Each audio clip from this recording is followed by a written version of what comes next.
Olá, tudo bem com você? Chegamos ao fim da carta aos Hebreus.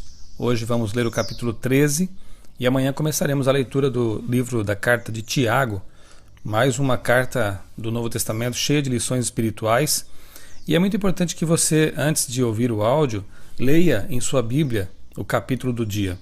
Assim, com certeza, você aproveitará melhor aquilo que aqui é comentado. O capítulo 13, como resumo, nós podemos dizer que Hebreus 13 trata da santidade na prática. Depois de Paulo ter discorrido sobre tantos temas envolvendo santidade, salvação, intercessão de Cristo, heróis da fé, ele agora termina, ele conclui esta tão importante epístola falando sobre a santidade na prática. O verso 1 diz: seja constante o amor fraternal. O cristão não pode viver de momentos como se fosse um pisca-pisca, né? A sua luz tem que ser constante, o amor tem que ser constante. Versos 1 e 15, nós vemos que o autor enfatiza a necessidade da constância na vida cristã. Atos pontuais, esporádicos, pouco adiantam. 2. Por meio da hospitalidade, alguns acolheram anjos, e a falta dela faz com que alguns percam a companhia deles. A importância da empatia cristã é o que fala o verso 3. Cristão indiferente é uma contradição completa. O cristão ele é solidário, o cristão ele sente empatia, ele se identifica com o sofrimento alheio. Isso é natural daqueles que têm Deus no coração. O verso 4 fala que o casamento deve ser honrado e o leito conjugal conservado puro. Ou seja, tanto o homem quanto a mulher devem ter a mente pura, devem buscar a santidade no casamento, a fidelidade em todos os sentidos, para que o leito conjugal também seja conservado puro. Casamento é a união entre um homem e uma mulher, conforme Deus estabeleceu. Qualquer coisa diferente disso é uma desonra. Para o leito conjugal, para que ele seja puro, os cônjuges têm que ser física e mentalmente puros. E o verso 4 ainda diz que Deus julgará os imorais e adúlteros. Adultério é um dos pecados mais devastadores, pois tem consequências tristes sobre os cônjuges e as famílias de ambos. O imoral não consegue desfrutar o plano de Deus para a relação conjugal. É puro o sexo criado por Deus e praticado de acordo com a orientação de Deus. Para desfrutar felicidade e prazer real, é preciso viver a sexualidade de acordo com os planos do Criador do sexo. Verso 5 diz: nunca o deixarei, nunca o abandonarei. Amém. Deus seja louvado por isso, por essa promessa de que Deus nunca vai nos abandonar, se nós quisermos realmente a companhia dele e andarmos com ele. Conservem-se livres do amor ao dinheiro e contentem-se com o que vocês têm. É o importante conselho do verso 5 também. Contentamento. Possamos realmente crer que Deus cuida de nós e nos contentarmos com aquilo que Ele julga por bem nos dar e permitir que nós tenhamos. Verso 6, o Senhor é o meu ajudador, não temerei. O que me podem fazer os homens, os seres humanos?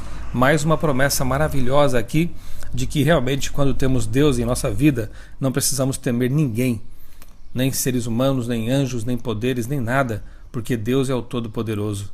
E se Ele está ao nosso lado, quem poderá ir contra nós? Os pioneiros, verso 7 diz isso, os pioneiros merecem ser lembrados e o exemplo deles deve nos inspirar. Você conhece a história da sua igreja? Você conhece a história dos pioneiros, os heróis que vieram antes de nós? Lembre-se, em Hebreus há um capítulo inteiro para nos lembrar justamente dos heróis da fé. Lembre-se dos líderes espirituais que vieram antes de você e honre a memória deles. E procure ser você também um exemplo para as gerações seguintes, para os que o rodeiam. Observemos o exemplo dos bons líderes e imitemos a fé deles. Verso 8 diz: Jesus Cristo é o mesmo ontem, hoje e para sempre. Esse verso fala da imutabilidade de Jesus. Aquilo que ele sempre foi, é e sempre será. Aquilo que ele fez no passado, os exemplos que ele deixou, permanecem e permanecerão para sempre. Confie naquele que nunca muda. Verso 9. Para não ser levados por ensinos estranhos e falsos, precisamos conhecer bem o ensino verdadeiro. Se não conhecermos a Bíblia, se não estudarmos a Bíblia todos os dias e conhecermos suas doutrinas, suas verdades, seus princípios, nós poderemos ser enganados por falsos ensinadores, falsos profetas, falsos pastores. Verso 9 ainda diz que é a graça, não as cerimônias formalistas, que alimentam o nosso coração. De nada adianta frequentar a igreja, ir aos cultos, participar de cerimônias religiosas, se nós não tivermos realmente a graça de Deus em nossa vida, se não tivermos a presença real de Jesus em nosso coração, em nossa mente. Verso 12, assim como os sacrifícios no santuário eram feitos fora, no pátio, Jesus também morreu fora, na cidade, fora da cidade. Tudo que era feito no santuário representava, nós já vimos isso, representava Cristo e seu sacrifício.